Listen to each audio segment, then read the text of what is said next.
Então, Rabi Simeão chamou a atenção para o versículo. O Senhor disse a Noé: você, toda a sua família, entre na arca. Isso está lá no Gênesis 7:1. Ele disse: esse versículo foi explicado, mas observe que isso, se o santo bendito seja, não tivesse preservado Noé, de alguma outra maneira, como colocando em algum lugar onde o dilúvio não ouviria, da mesma forma que lemos em conexão com Gideão, que o velo ficou seco sozinho, enquanto havia orvalho em toda a terra. Isso está lá em Juízes 6:40. Vamos olhar aqui e fazer a comparação com a questão de Noé. Oi pessoal, tudo bem?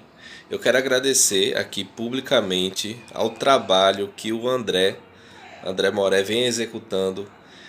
De verdade, assim, vem transformando profundamente todas as palestras, todos os conteúdos, tudo que está sendo feito. E o mais interessante, o mapa cabalístico. Em particular, esse trabalho foi muito, mas muito transformador na minha vida, porque me deu uma clareza dos pontos, dos obstáculos, até situações que surgem, né, na nossa vida que a gente não sabe, às vezes, o motivo, o porquê. Então, assim, foi muito, muito importante, tá? E eu recomendo, inclusive, para você que quer ter uma clareza maior das situações, de perceber quais são as influências, não como algo determinístico, mas como uma fonte de informações relevantes para você transformar, ter atenção, observar e retificar aquilo que precisa ser retificado, né? Então, eu agradeço de coração a você, André, todo o seu trabalho, tudo que vem sendo feito, todos os vídeos e principalmente esse mapa que para mim está sendo um deleite para a alma. É algo que, assim, tem detalhes, coisas que são desgostosas, digamos assim, né? Às vezes a sombra não quer olhar para aquilo, mas é muito bom porque a clareza e a luz traz a transformação que a gente precisa para o momento que a gente está vivendo e muitas vezes antecipa coisas que a gente pode se guarnecer, pode se prevenir. É isso aí, agradeço mais uma vez, shalom a todos, um abraço.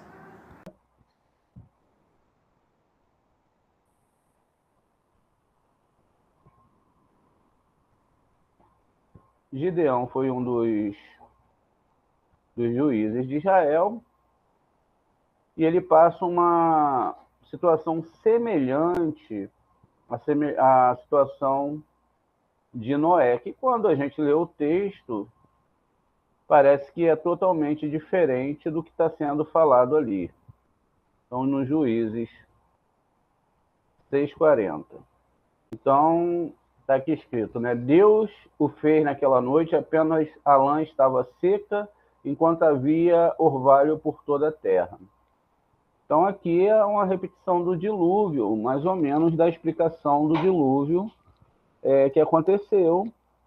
Ou seja, e os rabinos aqui eles vão comparar, fazer essa comparação. E, ou seja, o mesmo teria preservado a terra de Israel, na qual está escrito, e na qual não choveu no dia da indignação. Isso é Ezequiel 22:24. Mas a verdade é que assim que o anjo destruidor desce a este mundo, todos aqueles que não se fecham e se expõem à sua vida, perdem a vida e é destruído. Isso nós aprendemos com Ló, conexão com o que está escrito. Fuja por sua vida e não olhe para trás. Então, existia uma ordem de que ele não devia olhar para trás. Essa ordem de que ele não devia olhar para trás, porque se ele olhasse para trás, fuja e não olhe para trás, Gênesis 19:17, porque o aviso não olhe para trás, porque o anjo destruidor estava à espreita, atrás dele. Se ele virasse a cabeça e olhasse diretamente para o rosto do anjo, este poderia feri-lo. Isso é Gênesis 7:16. Para que Noé não se mostrasse diante do anjo destruidor e não caísse em seu poder, agora, enquanto os companheiros estavam escondidos, 13 homens morreram na cidade. Rabi Simeão disse: Bendito seja o misericordioso, pois o anjo da morte não olhou em seus rostos.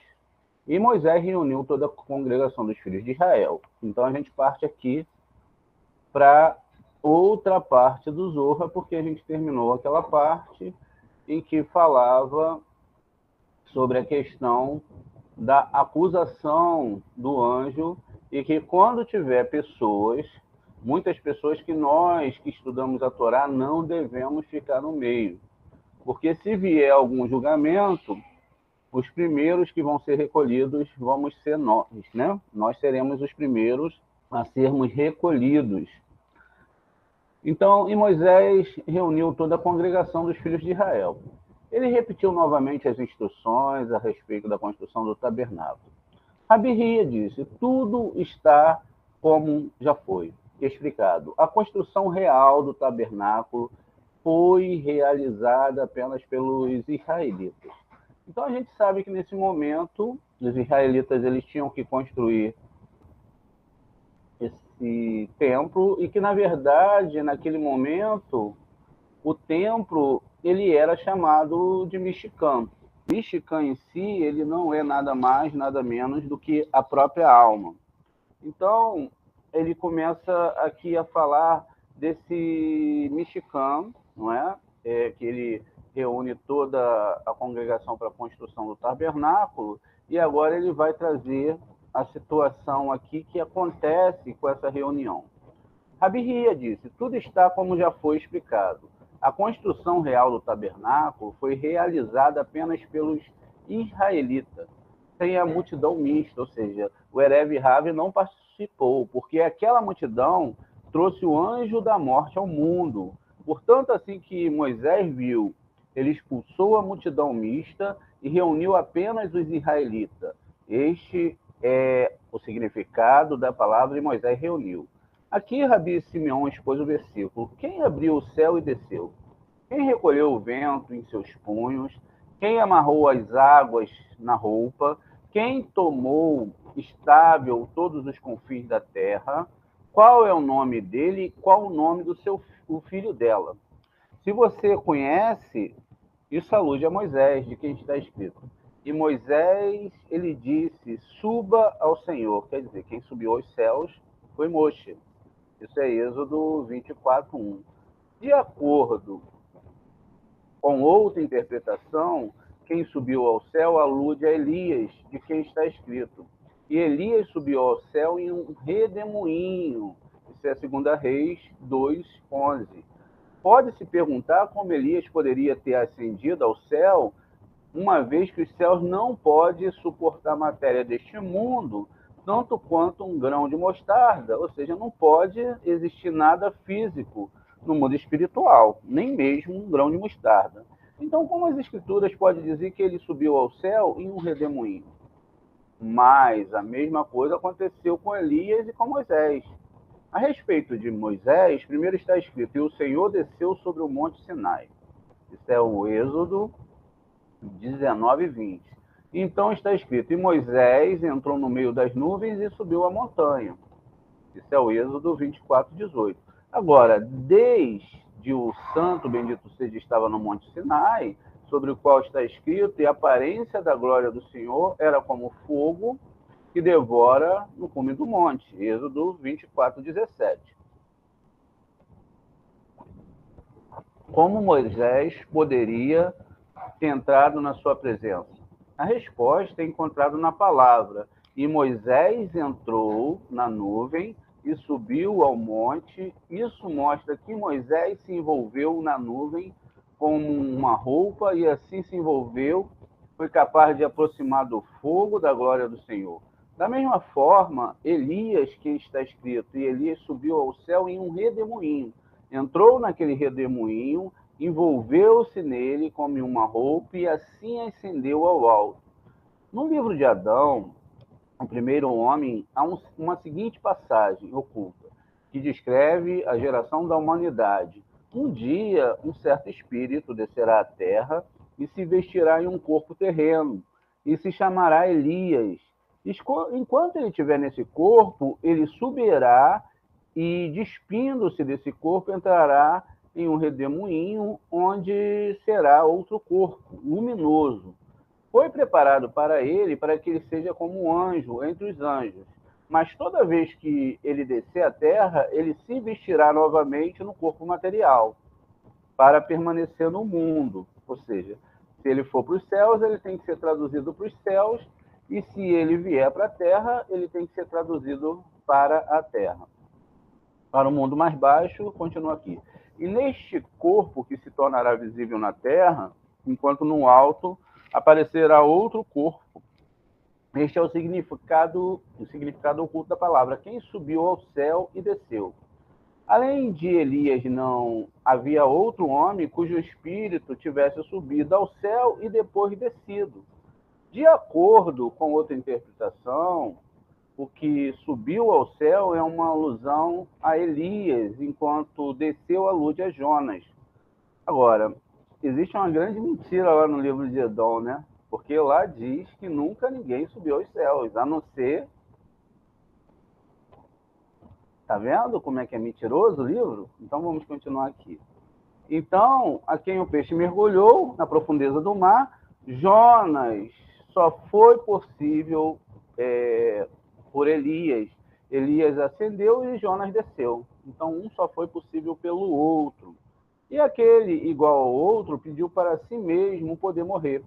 Então, quem amarrou as águas? Refere-se a Elias, que amarrou com um punhado todas as águas do mundo, para que nem orvalho nem chuva caísse do céu em suas vestes. Então alude a Elias que ele sacudiu com o seu manto para realizar um milagre, que juntou o vento, urua, que significa espírito, em seus punhos. É uma pergunta, né? E quem juntou os ventos, que é o urua, em seus punhos? E novamente uma alusão a Elias, que restaurou o espírito de um homem ao seu corpo, e estabeleceu todos os confins da terra. Também alude Elias, que depois de reter as águas e conjurar os céus para que não deixassem cair chuva por meio de uma reza, ele restaurou a vida ao mundo. Então ele devolveu a chuva, que produziu abundante comida para todos. Qual é o seu nome? Referindo-se Elias. Por isso que Elias ele é muito chamado nos livros, né, judaicos, porque ele é uma alma muito especial, muito grande, e ele continuou mantendo o contato com o nosso mundo e com o mundo superior. E qual é o nome do seu filho? Refere-se novamente a Elias. Seu nome refere-se a Elias quando ele ascendeu ao alto para realizar milagres. Então, ele tem o mesmo nome de Elias, de acordo com outra exposição. E quem subiu ao céu? Refere-se ao santo e bendito, seja a alusão que está contida na palavra meu, quem, conforme já explicado em outro lugar. A gente sabe que existe uma pergunta, ma e mi, né? Ma, men e o re, que é quem, e mi, né? Quem construiu essas coisas? Quem foi que fez? Então é essa pergunta que eles estão falando aqui. Justamente quem é que foi que fez, quem foi que fez e quem construiu. Isso é uma alusão, e é importante de se saber isso, porque através dessa questão, né, a gente consegue entender quais são as funções do mundo. No Zohar, na página 83, esse Zohar do Leitman, tem uma explicação muito profunda sobre isso. Esse livro é muito bom, quem realmente quer estudar pode comprar esse livro e tentar entendê-lo. Vai demorar um tempo, porque existem muitas linguagens aqui que são complexas, mas que vai trazer para a pessoa um grande entendimento do que realmente é a Cabala, né? Então, quem criou quem, né? Então, quem criou quem? Mizat de Biná, ou seja, está falando da árvore seferótica. E aí quem vai estar explicando isso são os nossos sábios. Michel Leitman, ele mesmo, ele se coloca no papel de que só escreveu aquilo que o seu mestre Rabacho falou, ele mesmo não escreveu nada dele mesmo, ou seja, ele só traz a explicação do que os cabalistas traziam. A Cabala, ela foi sendo traduzida, né, e sendo mais exemplificada, mais explicada, porque os textos eram muito difíceis de entender. Então, hoje, o que nós temos, o que é trazido para nós, já é uma parte bem explicada do que era antigamente, que era muito, muito difícil das pessoas entenderem. Então, aqui ele diz sobre essa questão de mi e quem, que são duas questões muito altas da árvore sefirótica e que a gente vai estudar um pouquinho depois com mais atenção, senão a gente não consegue continuar aqui. Observe isso. Quando chega a hora de agradar o santo, e bendito seja ele, unir a carruagem superior, combinar a carruagem superior com a carruagem inferior, uma voz sai daquela região superior divina chamada céu, para reunir todos os santos abaixo, e todos os chefes sagrados, e todas as legiões superiores, para que juntos sejam preparados. Olha, observe aqui. A gente deve ter uma ideia muito plena do que é estudar a Torá, o Zohar e rezar nos horários certos. Nesse momento, todas as forças, todos os chefes, todas essas potestades, cada um organizado da forma que tem que ser organizado, as carruagens superiores, as inferiores, as legiões, ou seja, todos eles estão se preparando. Assim a Escritura diz, e Moisés reuniu, tendo Moisés uma alusão ao céu. Preste atenção. E Moisés reuniu, sendo Moisés uma alusão aos céus e não o próprio Moisés, enquanto a palavra, toda a congregação dos filhos de Israel, aludem às 12 legiões sagradas superiores. As próximas palavras, e ele disse a eles, esta é a coisa, tome dentre vocês uma oferta ao Senhor. Então, a metáfora aqui é que Moisés, na verdade, está falando de mundos espirituais, elevadíssimos. E quando nós lemos a Torá e Moisés reuniu, a gente traduz aquilo que é divino para uma questão mais humana. E imagina seres humanos. Enquanto o humano está envolvido, mas imbuído de uma forma espiritual, mostrando agora que nessa situação Moisés é o céu, já que a gente sabe que Moisés também representa o sol e também Tiferet. Nesse caso aqui, que na árvore sefirótica a gente sabe que ele representa o planeta Vênus e que, quando descrito lá, ele faz parte daquela Sefirot que nós chamamos de Netza. Nesse caso agora, toda a congregação dos filhos de Israel não são filhos de Israel, mas aludem às 12 legiões superiores.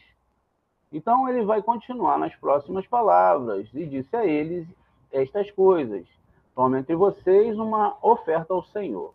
Significa, preparem todos vocês para tomar e carregar sobre vocês a glória, a kevod do trono divino, para elevá-lo às alturas divinas.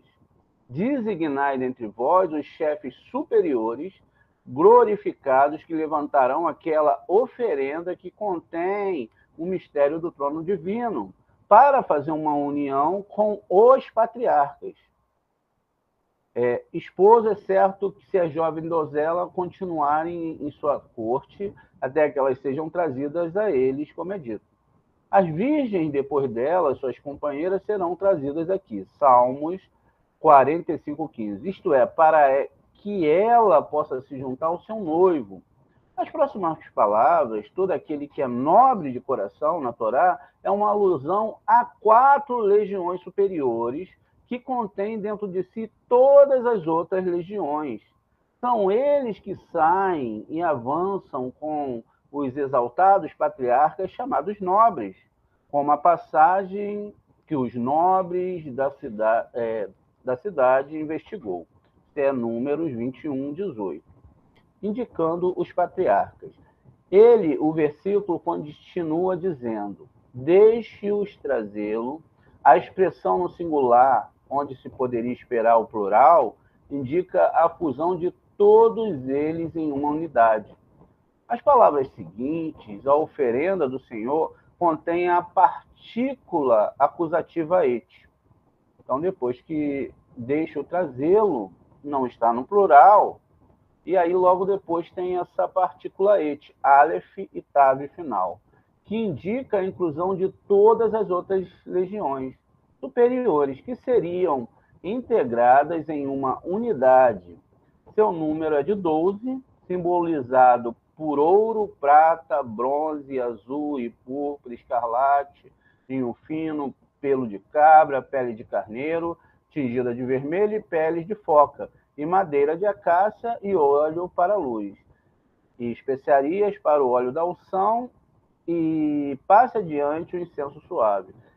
Aqui, esses 12 itens citados são as 12 legiões superiores, e não são os próprios itens em si. Então, essas 12 legiões superiores compreendidas sobre as 4 raiotes sagradas mencionadas acima.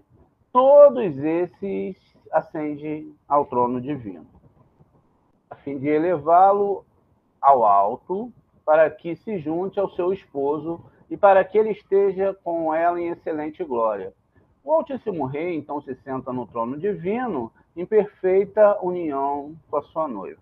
Aqui a gente já não deve fazer nenhuma visão antropomórfica, como as pessoas costumam fazer, porque é uma mera explicação entre a espiritualidade masculina e a espiritualidade feminina, que devem ser fundidas para que os céus possam receber o alimento. A questão da feminilidade dentro da Torá Eva e Adão é porque Adão é o doador e Eva é a receptora. Adão o desejo de doar e Eva a vontade de receber.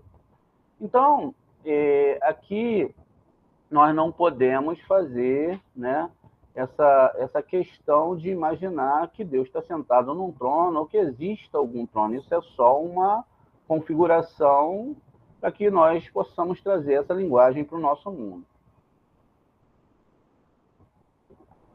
Assim a alegria se espalha por todo o universo. Vamos ler de novo.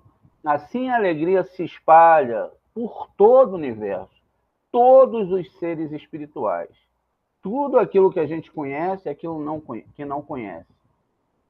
Observe que as escrituras aqui mencionam ouro antes de prata. E a razão para isso é que tal é a escala dos valores aqui abaixo. Mas quando ele lista de acordo com a escala de valores da carruagem celestial, as escrituras começa à direita e continua à esquerda.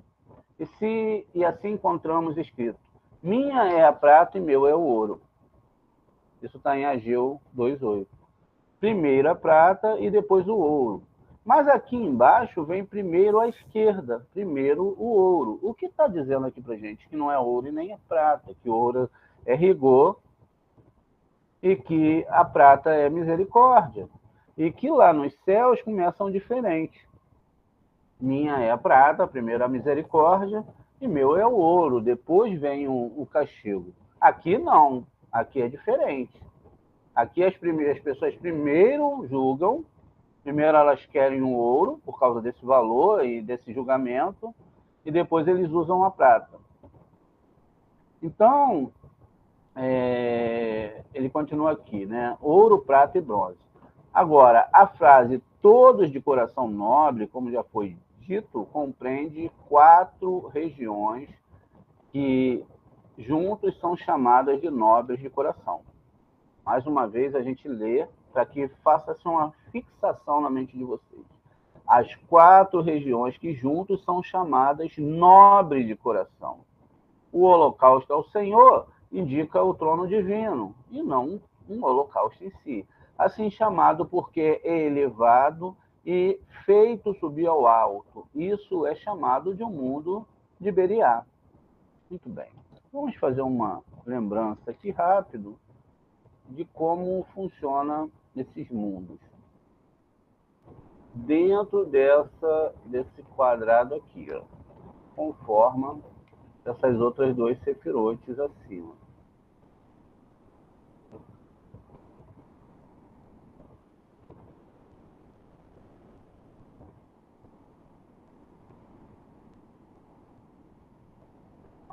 Então, a gente tem os mundos aqui. Aqui a gente tem a Siá, que é o mundo da ação, né? A Siá.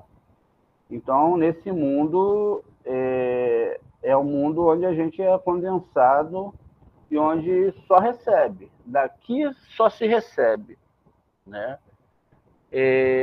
Aqui em cima, né? Aqui no meio a gente tem um mundo de Será, aqui em cima a gente tem um mundo de Beriá. Então, a gente sabe agora que o nosso texto ele está falando desse mundo aqui de Beriá, o que não tem nada a ver com nada nessa terra. Então, aqui ele está falando, ó, do mundo de Beriá. Então, ao mundo de Atsilut, ou seja, o mundo mais superior. É por isso que Ezequiel, em sua visão, da Raiote, ascendente, deixou de ver o que eles estavam levantando com eles, já que era, né, a matrona subindo para se juntar ao rei, Altíssimo em sua glória oculta e suprema. Nós sabemos e já estudamos em outra aula que a matrona, ou seja, essa presença divina, ela é comparada a um anjo. É a única forma de um ser humano, através do coração, manter um contato com o eterno.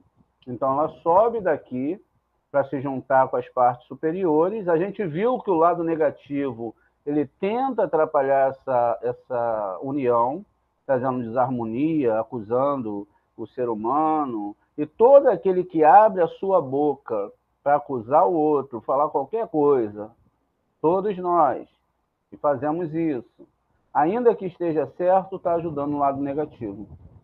Porque a partir do momento que você mantém uma sentença contra qualquer ser humano, a Torá não fazer o seu tikkun, e talvez nós estejamos na história de novo por causa da Lashon Hará que nós fizemos daquela pessoa, né?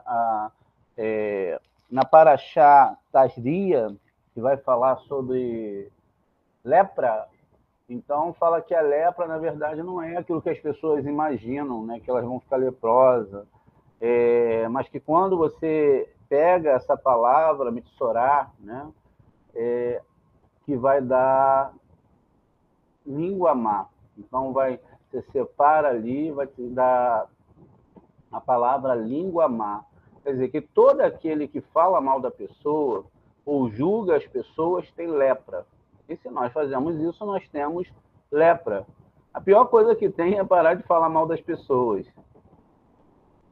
Então, a gente não consegue fazer isso, por isso que é preciso curar-se dessa lepra.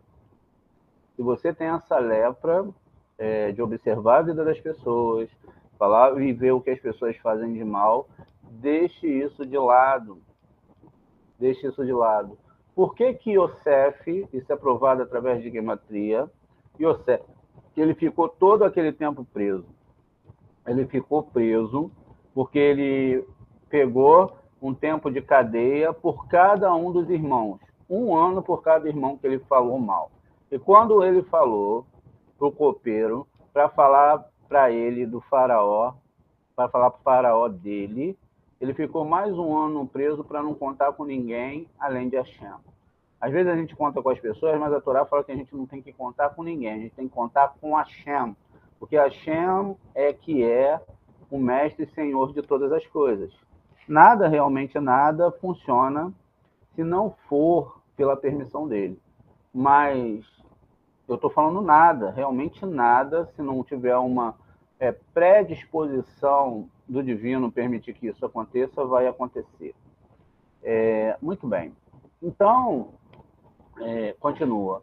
E que todo sabe do coração, entre você tenha e faça tudo o que se ordenou.